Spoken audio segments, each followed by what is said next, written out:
And we're live. Hi, everybody. This is Loren Baker, founder of Search Engine Journal. And with me today, I have Melissa Fach of... Did I pronounce that correctly? You did. No, I called you Melissa Fach for years. To the point where we would be on we would be at a PubCon session and I'd be like, easy Facher. And then everyone would laugh. And then you never corrected me. No, everybody does it differently. So I don't.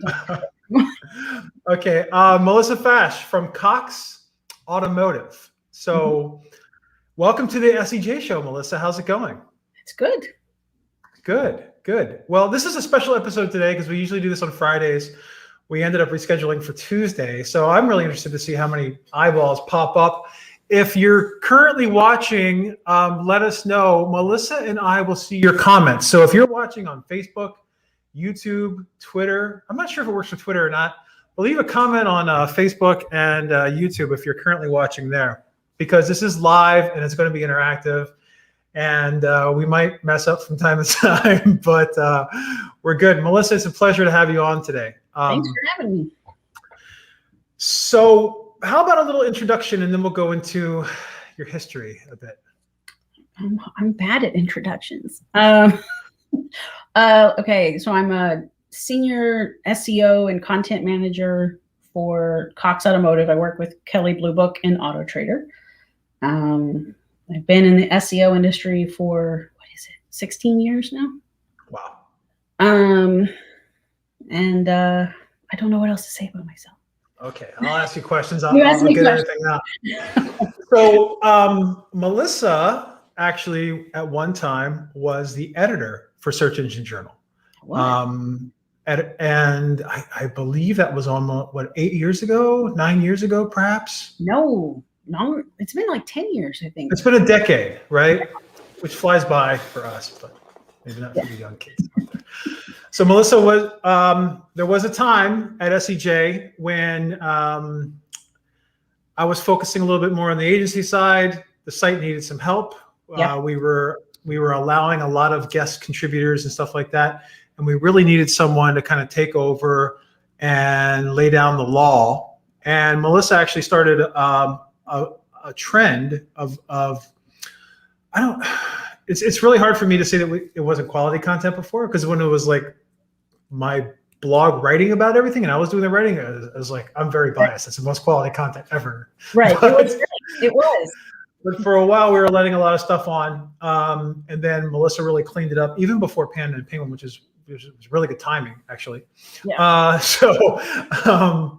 And then after that, well, before you worked in-house as an editor at SEJ, you were doing training, or you were working on the agency side? What were you doing then? Yeah, I had my own company. So building websites, SEO, doing training on the side to make money. I'd have classes at a local college, like one day. So I would rent out one of the stadium rooms and we'd talk about different things. That's cool. Yeah. And then it was good money because I wouldn't charge that much. But when, if you have $75 to $100 and you got 300 or 400 people show up every time, it's not bad money for the day. No. Back then it was good. I was happy. And then I would do trainings with companies as well. Mm-hmm. And then I remember. Yeah. Then you came along and mentioned the SEJ thing. I was burnt out. I don't know if you remember we had the real estate boom here in Florida, everything fell apart. Yeah. Clients became very difficult. And I had them saying can I trade you plants for work? And I'm like, no. Plants? People trees in Florida? We're landscapers, we'll come and plant. And I'm like, I don't need plants. I need cash. So I got very burnt out. I was very tired. I remember that vividly. I was working with a lot of financial companies at the time, and a lot of them were put on hold or didn't exist any longer and stuff like that. 2008, 2009, it was pretty tough. Yeah, Florida didn't recover for years. So no, it didn't. And then did you do agency stuff after SEJ, after your stint as an editor? I have a client that I've kept, and that's been it. Okay, well, that's good. That's a long time. That's Mhm. awesome. And and refresh my memory. After SEJ, you ended up Yep. basically taking a new career path for a while, right? In Well, terms of I went to Moz because they needed an extra editor for UMoz at the time. Mhm. That kind of morphed into editing and doing social media, like social media customer service. So like, they're in Seattle, I was in Florida, so I would run social in the morning until they woke up. Right, I remember that. And then I went to work for Authority Labs at the same time I was working for Moz, which was weird because they were two tools. And then I stepped away from. I always kind of kept two things going, Mhm. just in case. Heard your bets. Just yeah. And then, the Moz thing was coming to an end for me, so I reached out to Brett Tabke and said, "Hey, I am looking for something on the side. If you hear of anything, will you let me know?" And he's like, "Can I call you?" And I was like, "Sure." And he's like, "I've wanted you to work for me for years." I was like, I literally danced around my driveway because I loved it. So I thought, this is great. This is perfect. So I worked for Authority Labs for a while, and then I just went PubCon exclusively for a while. And then I added SEMrush about 2 years into PubCon. Mhm. So for both Authority Labs was more content generation and social, and then SEMrush was complete, like I did for SEJ, editing. Complete editing. That was in working with guest contributors and basically doing the same thing I did for SEJ, which was, is this SEO advice legit? Oh, yeah. That was the big thing. I was the gatekeeper. So there was also editing, but the most of it was, is this true? Is this not? Me going back to the writer and saying, So I was hard there as I was at SEJ. I think I rejected anywhere from 91 to 94% of the stuff that came in most of the time. It was inaccurate. Sorry. Does that count like, does 94%, does that count like LinkedIn pitches? Or are these like real pitches? Like No, these were real pitches. Okay. Because SEMrush was worldwide, so they were coming from everywhere. Right. And depending on what country you're in, SEO is easier than it is in the United States. Since the United States was our main audience, I had to be focused on, is this legit in the United States? Right. That makes sense. Yeah. That makes sense. Is I still call him SEMrush. Sorry. SEMrush. Sorry, Olga. Is SEMrush, do they publish in other languages outside of English on their blog? I'm not aware. They do, yes. Like 5 or 6 other. Okay. Mm-hmm. I wasn't aware of that. That's really interesting. I'm gonna have to check that out. So you went from agency or running your own agency and your own training to editing to working in-house for some of the largest brands and search engine optimization, right? Like Moz, SEMrush, Authority Labs, and PubCon. Like these are not things these are not small companies or brands to laugh at. These are pretty established. So you quite a nice little resume there in terms of what you've been doing in the SEO side of things behind the scenes for a while. PubCon was a little different because it was more community management of the speakers, right? Making sure you all were happy and feeling good when you went on stage. I had Tylenol. Brett always hated it because I had Tylenol and stuff in my bag, but it's Vegas and people had been out, So I'm gonna blame that on the taco bar at Senior Frogs. Must have been something in the tacos. Right. So I really got to know a lot of the people that spoke for the 5 years I was there. And then I got to know a lot of people who were attendees who later became speakers or became larger in the industry. So I think my career was based around the SEO industry for a very long time. It's kind of interesting because I never really thought of it that way. Like you were doing education previously on whether it's companies or school, a college style setting. But to a degree, you're also kind of doing that with the search companies you were working with, where you're educating people on how to do a better job of communicating, how to do a better job of writing, how to do a better job of speaking, which at the end of the day it's all similar. It's a mentorship. Do you think that's just the natural quality that you have? I think it is. I have a master's in mental health, and in that 3-year program, they made us take tons of tests that we would recommend to our clients. And 2 of them were education or what your skill sets are, and I scored number 1 for corporate trainer every time.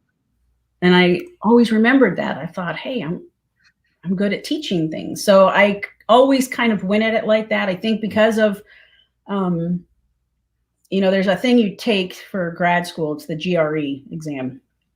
And for my grad program, I had to do well in English and math, but I really studied for it, but I killed it on the analytical, which didn't even count. I didn't do as well in math as they wanted, but they're like, your analytical score is so high. So I was like, okay. But when you're looking at SEO and you're looking at content about SEO, analytical is critical, because people are saying, I did this and this resulted in this. And then I would go back to them and say, but you didn't account for this, this, this, or this. So how can we publish this and say this is an accurate thing or good advice? You know what I mean? Oh, interesting. Right. It's a constant examining what they did and then teaching them and saying, no, you forgot this, and you go back and get us this data and then we'll look at it again. Or next time, please do this. Most people are receptive. I had one man threaten me when I was at Moz, physically threaten me when I rejected his content.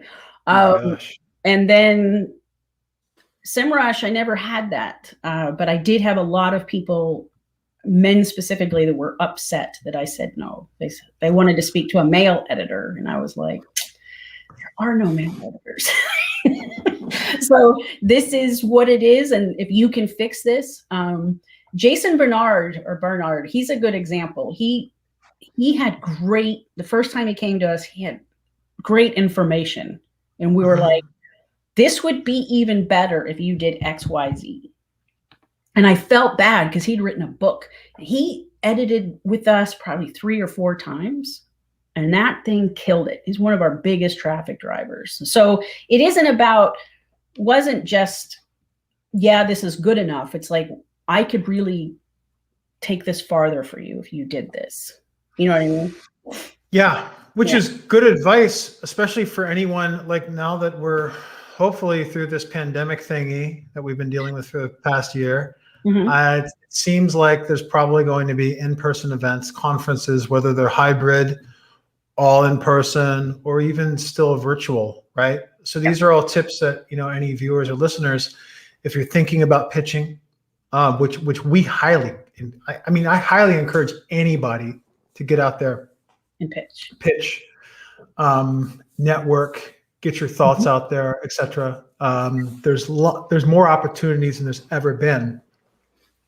But some of what you just went over, like the ability to show how you got from point A to point B and not just make it up. Not just be like, oh, we did this and boom, all this stuff happened. Like exactly what happened along the way, how to tell a narrative, how to back up the analytics or the narrative with analytics, right? From a data perspective or analytical perspective, screenshots, et cetera, et cetera. Any other tips that you would give to someone that's pitching or thinking of it, or maybe scared to do so? Right. For speaking, there's some of the biggest mistakes I saw. So you'll have people, I felt bad for Brett when the pitches would come in. Sometimes he'd have 50 to 75 people pitching on the exact same topic. Yeah, it's tough. Right. So if this is a topic he wants to cover, how is he going to choose 2 or 3 for that topic? People that said, I've been in SEO for 10 years, I can talk about anything in SEO, you're out. That wasn't what he needed. What he needed was, what can you talk about and what can you teach? So at the end of the day, what matters is that the attendees walk away with information that they can learn or take and use and improve something, right? Mm-hmm. So if you can't tell a conference, this is what the takeaways are going to be for your audience. This is what they'll learn from me and how they can apply it and improve something. Whoever takes the time to write all that out has a better shot, if that makes sense. That's really good to know. It's you're going to have 10 or 12 equally qualified people in the end, maybe just 10. But then it comes down to the level of the pitch. I can talk on this topic from this angle, this angle, this angle. Don't just say this little thing. I can do just like give us the whole picture, and then the takeaways. Because if Brett has, you know what, I'm going to start a second session on the same topic from this angle, he knows, well, I can include this person and talk about it from an in-house perspective or from this perspective. So you kind of have to give the conference everything. And I think the biggest fail is people who did not take time with the pitches. Interesting. That's really good to know. That's really great advice. I think we might follow up with that as well. I think, especially from someone that was going through those pitches, helping the speakers, helping them prepare, whether it was with Tylenol or a little bit of self-confidence or whatever is needed to make it happen. So that's really good information from a lifelong educator and decades-long educator in our space. So a lot of the time, I'm familiar with a lot of agencies or search companies bringing someone in who used to be in-house, right? Mm-hmm. You see this all the time. We have so-and-so that used to be at Google. We have so-and-so that used to be here, be there. It's almost like a sales point. But you've kind of taken the opposite approach. So you went from being an agency to being in-house on the search industry side, but it's still the search industry side, right? Like, yeah, I don't consider myself an in-house person at SEJ. It just feels like an agency, almost like an agency feeling to me because of the team and everything else. But you decided to go in-house, what, 3 months ago? Oh, no. 4 months ago? 7 months now. 7 months. Oh my gosh, time flies. Yeah.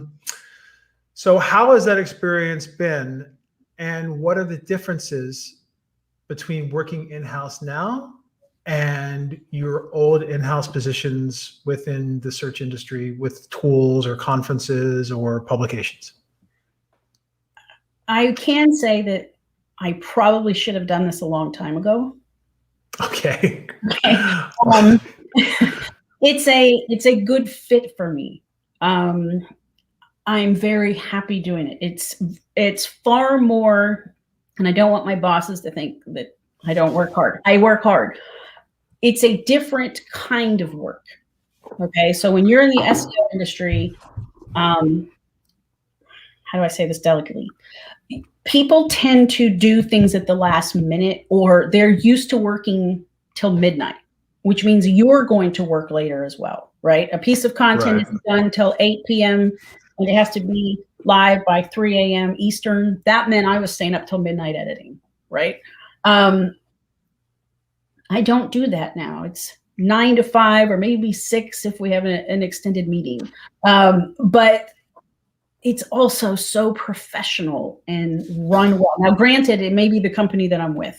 They have very high standards for how employees behave. So while I love the SEO industry and it gave me a place where I finally fit, because I never really fit with people, but I did. I understood how the SEO industry thought about things. There tends to be a little bit of drama with things. Like, in the SEO? Really? In the SEO industry? Somebody's mad at somebody, or somebody said something just the wrong way, or someone is demanding, people to accept people. They don't accept somebody else. It's just very stressful, right? Someone's turning back, declining 94% of pitches. But you know what? When I declined them, I explained why. There you go. That's not drama. That's professionalism. No, that was like, look, if you could do this next time, we could publish it. Or if you want to rewrite it and do this, we will look at it again. but there was no insulting people or belittling people. And I don't have this in enterprise. It's just great work. You know, on sites this big, I mean, the stakes are huge. So Yeah.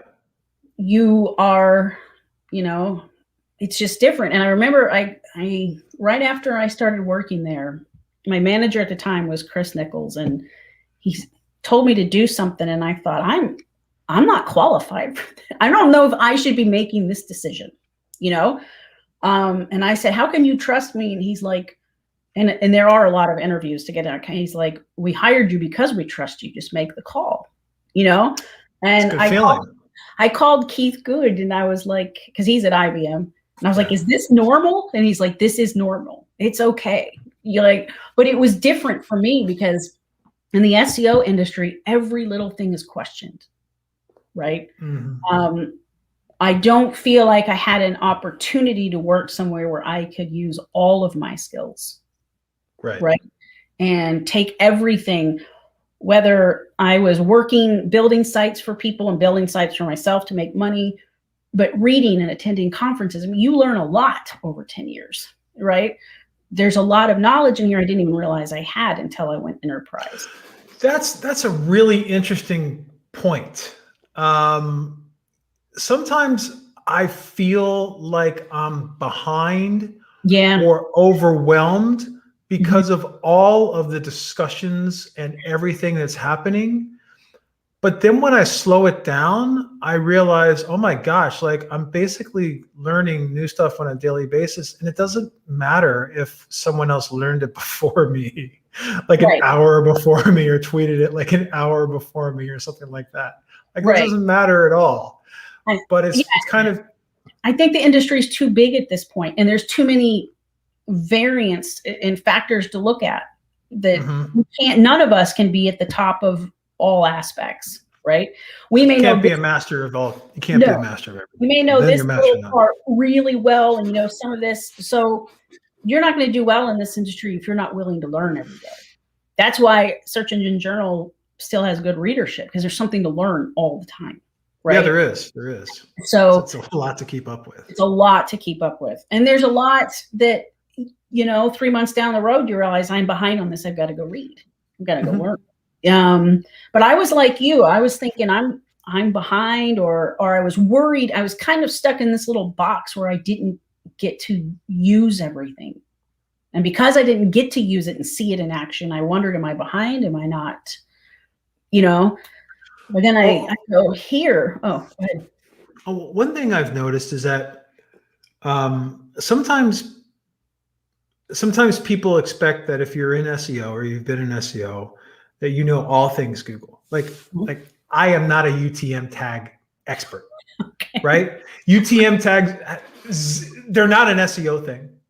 No, it's a digital marketing tracking component. I get asked all the time. I'm not a UTM, and I always feel like, oh man, I don't know. But it's not an SEO thing for me.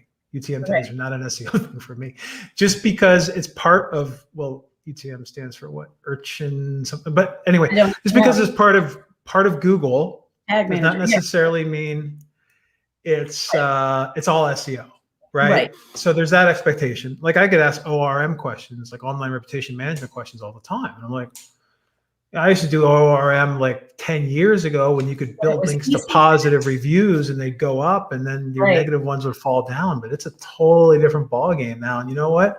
I don't have time for that. There's ORM experts that have time for that. Right. And I think that's part of why I love the team I'm on. Our director, Tessa Natick, which you've met, she is the best director, because she says, look, she'll even say, I don't know the answer to this. Who can tell me? Because she said, I'm building a team of people who are experts in specific things, and we're going to work together as a team. And then we learn from one another. She has like different ways for us to learn from one another. So I'm never going to be the best at Core Web Vitals. We have Ellen Edmonds for that. She's this genius. I don't even know what she's saying half the time. But, you know, that's the beauty of working in a team like this, is I don't have to Tessa doesn't expect me to know or be an expert at everything. She hired me to do a specific thing and then pull these in and then rely on my team when I need to integrate. So it's a completely different, supportive, healthy environment for me. So I have a question for you. Mm-hmm. And this is a really important question because I've wanted to know how this feels for a long time. Okay. You've been at Cox Automotive for 7 months now. Mm-hmm. How does it feel to open up a search tool like a Moz or a SEMrush or whatever it may be, or to open up Google Search Console and see one site or two sites as opposed to 50 of them? Like, how does it feel to focus, to take all of that old agency energy where you're jumping from this to this and this and that, and then take all of that brain power and just focus on one thing, or in your case, a couple different sites, but one industry? Like, how does it feel to kind of cut everything away? Did it take some, did it take some time to get used to that? I will be honest. They kept saying, we're overwhelming you. And I'm like, no, you're not. This is good. It's calming. Granted, Kelly Blue Book and Auto Trader are massive sites. So Google Search Console, you got to work to to get what you need out of the particular section that, you know what I mean? But it is easier. There's no scrolling or I'm very focused on specific areas of the site, and I know what's going on, and I work with editorial, so I'm always watching specific things. So yeah, it is calm. How does it feel? Next question, follow up. How does it feel to suddenly only work with like one project management solution or like not have multiple different things going on at once, even outside of GSC? Is that also calming as well? Yeah, it's okay.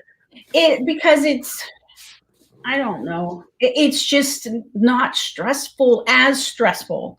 What is stressful is these are big sites and the decisions I make are going to either have a good impact or they're not, which is a big money here. So there's stress with that. But compared to what I felt last year, this is heaven at this. I mean, in comparison, I'm in a really good place compared to where I was a year ago. Fantastic. So there's a high demand out there right now in search. I don't know if this is because of the escalation of e-commerce and everything else, you know, over the past year, going from X% to Y% quicker than people thought.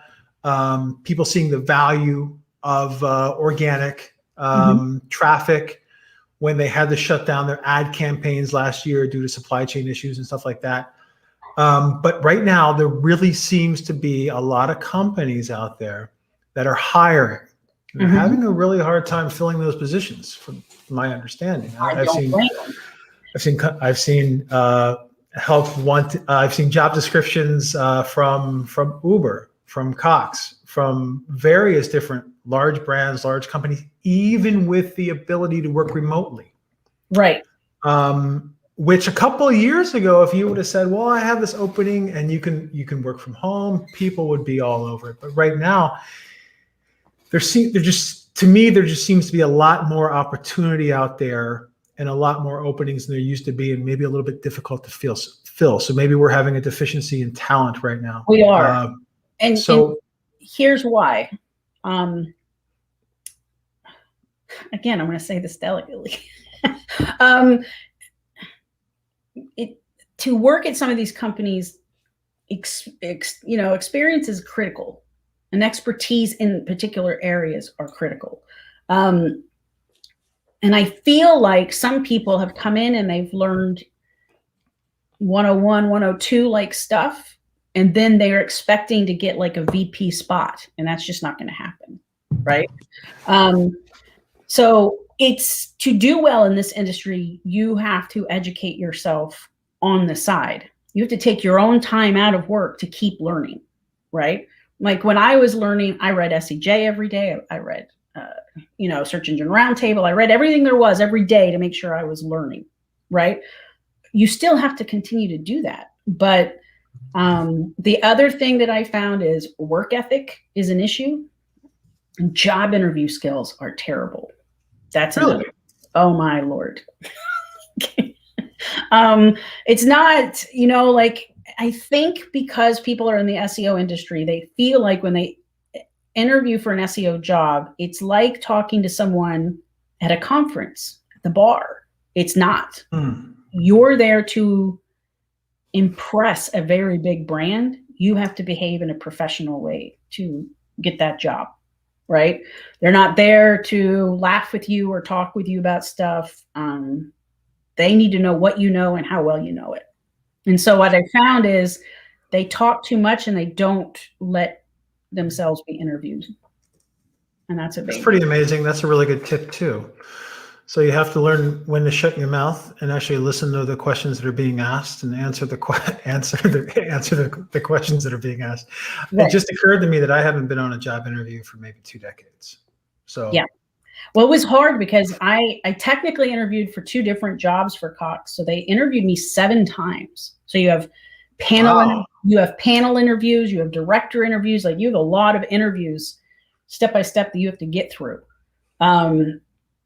And it's important that the other thing I'll tell people is I was determined with this job. I was very clear in the interview. I needed to know if they were a good fit for me.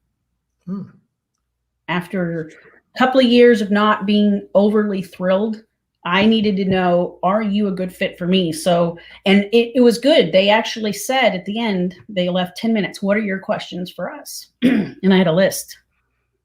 What's the culture like? How do you feel about, diversity? What do you feel about this? How do you feel about vacation and family time? And, like everything I really needed to know. And so it's huge.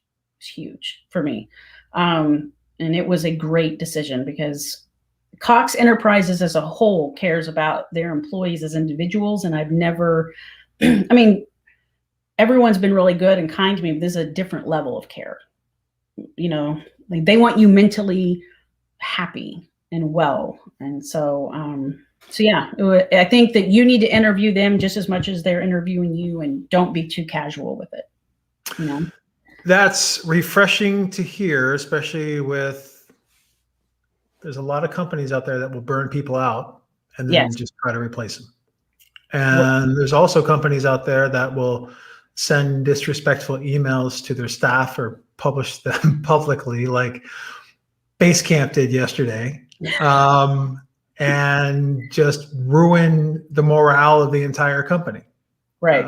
Based upon the ego of the CEO or whatever, right? So it's refreshing to hear that you're being taken care of and you have those questions at the top of mind and they're willing to answer during that process. So yeah, if they had seen my screens behind this, which was covered in Post-its, big Post-its of in case they ask me this, in case they ask me that, and I go blank. I'm an over preparer. So I was ready for the interview. I know. I've heard about your packing for conferences as well in terms of over preparation. So in addition to preparing for the interview, because that's a really good tip. Like it dawned on me when you mentioned that I can't even remember the last job interview that I had. Like, and maybe when I was in college. This was the first job interview I had. You didn't really interview me for SEJ. You just said, hey. And then I didn't interview for Moz. I didn't interview for, I kind of had a drunk interview at PubCon New Orleans with the Perfect.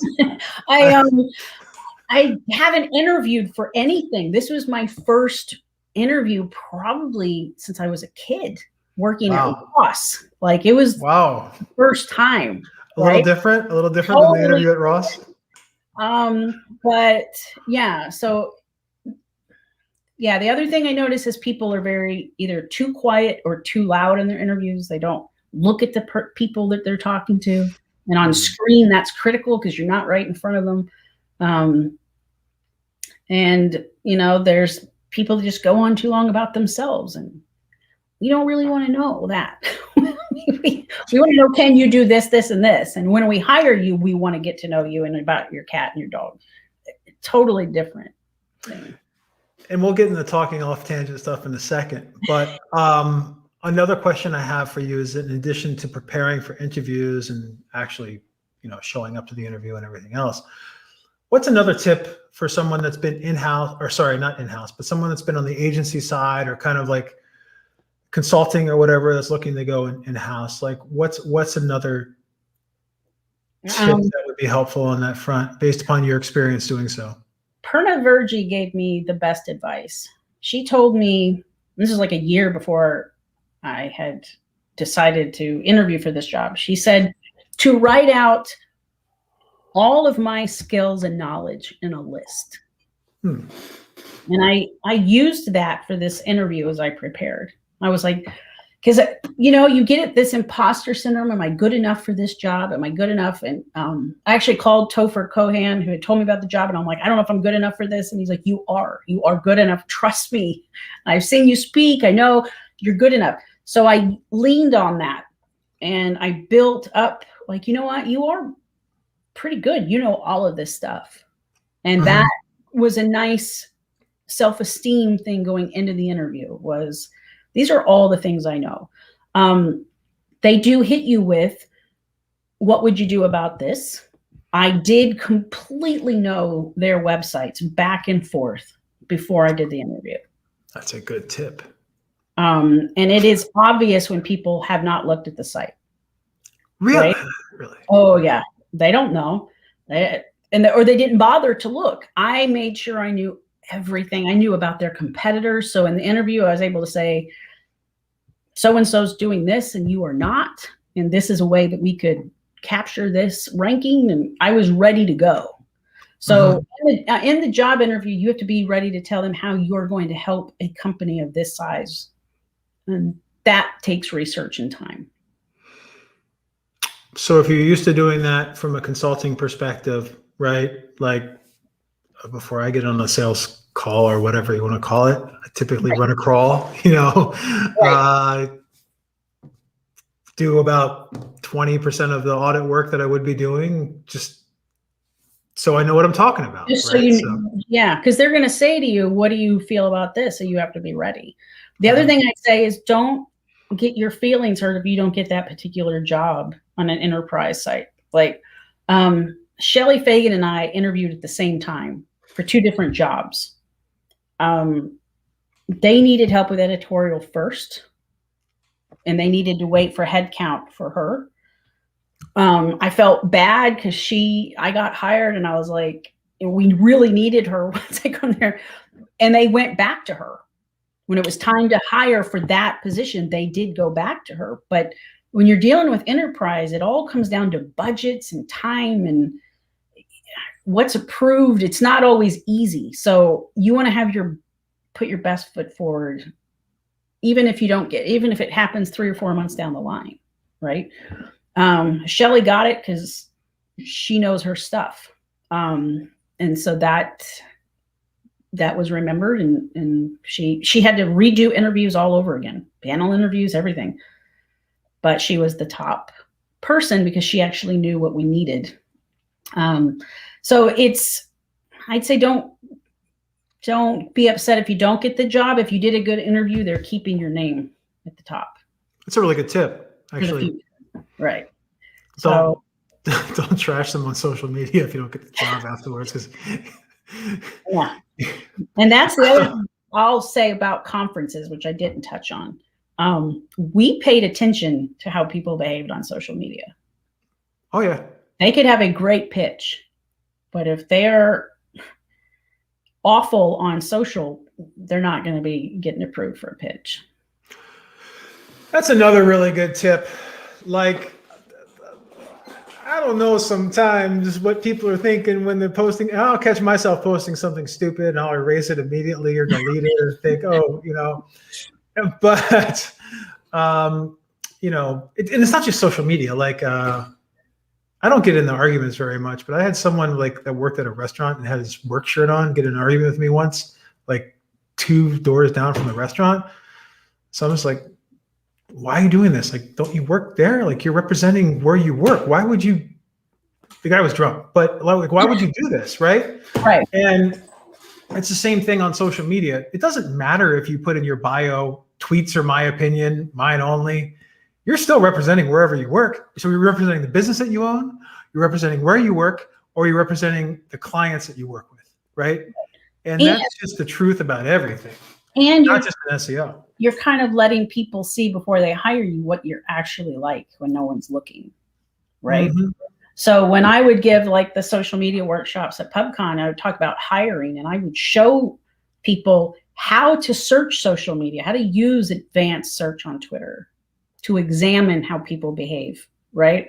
And I think in the last few years or so, that's become very evident that people are behaving in ways we didn't expect.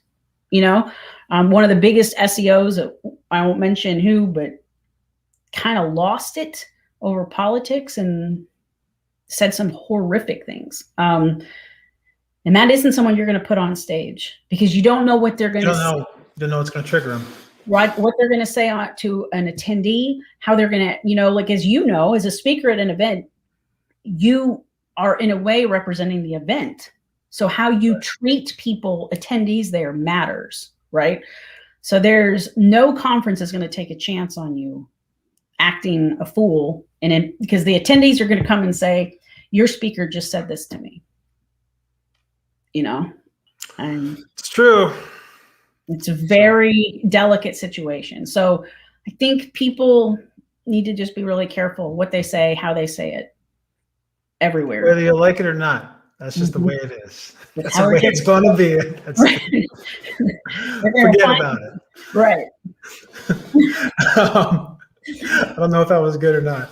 So before we get into some off-tangent stuff, I want to talk to you a little bit about hobbies and stuff like that. We only have a couple minutes left. I just want to let everyone know, if you want to stay on top of the search engine optimization news out there, be sure to subscribe to our newsletter at SEJ and get SEJ Today delivered to your inbox every day of the week, the weekday, so you don't miss really anything.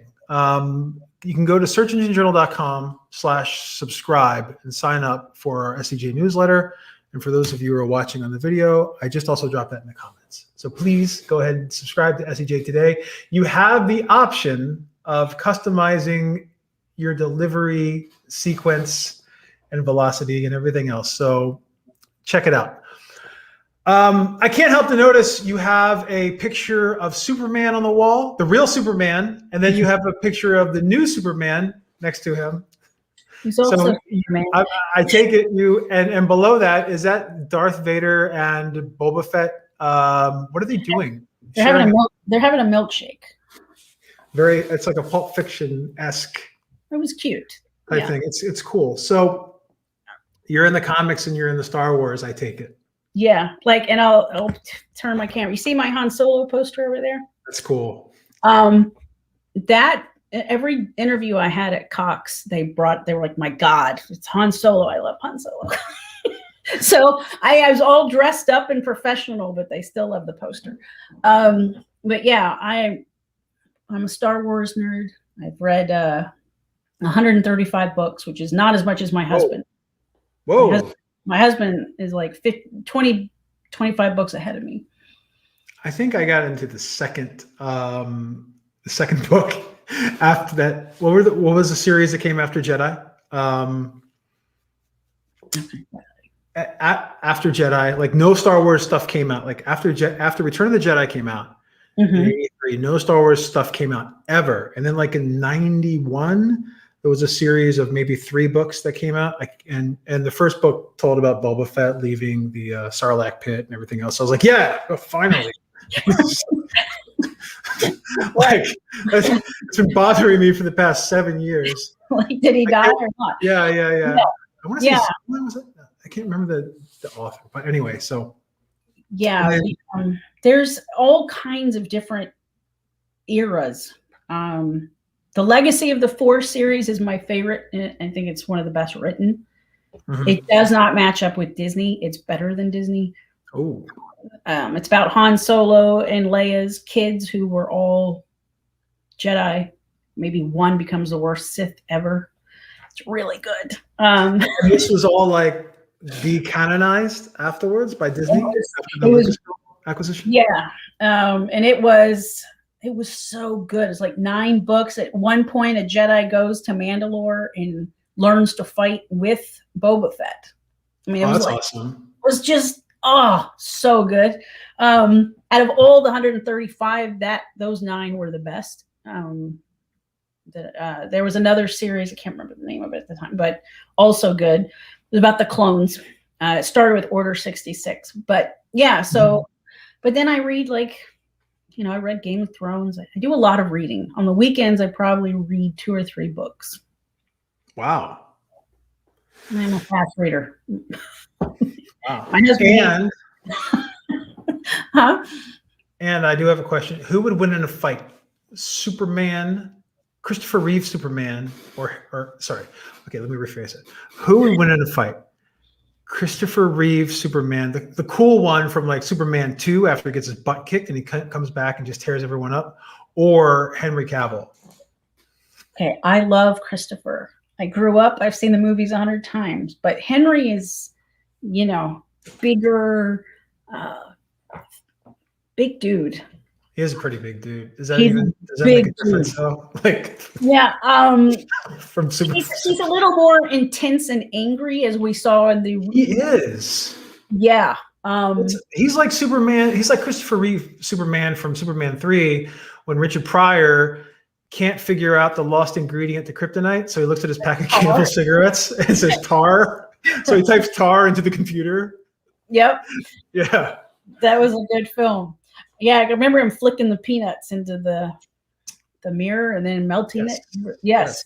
Yeah. Good stuff. Yeah, I loved that.